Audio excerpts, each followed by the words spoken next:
Ito po, sa grade 2 meron tayong Mother tongue at saka Filipino, pero hindi po nalalagyan yung Filipino. So dito pa rin po tayo sa mother tongue. Automatic naman po sa class summary makikita rin natin yan. So wag po pilitin na ilagay sa Filipino reading kasi hindi po siya nalalagyan.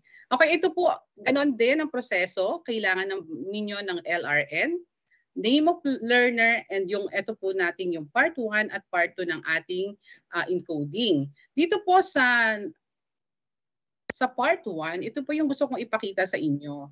Ito, let's say ang part 1 po ng task 1 ng bata ay naka 5.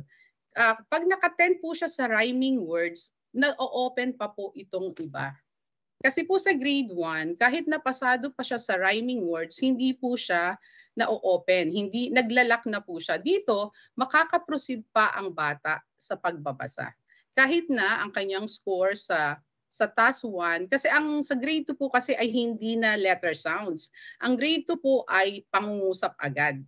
So kaya po kahit na mababa siya sa task 1 at nakuha naman niya yung words na naka-10 po siya doon sa rhymes, automatic po makaka-proceed po siya sa assessment part 2.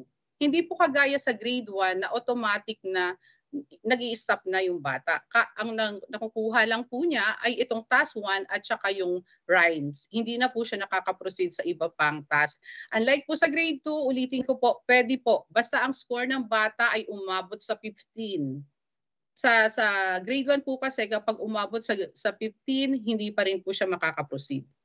So yun po, kailangan po tingnan lang natin kung ano yung mga dapat nating ilagay dito bago po tayo magsimula sa scoring po. Lahat po ng yan ay nandito na makikita ninyo. May class record din po sa grade 2. May class summary din po para sa grade 2 at yung scoring reference. Nandito po lahat ito para mapag-aralan po natin. So medyo mahihirapan lang po sa simula, pero eventually kung aaralin naman po, makukuha rin naman po natin.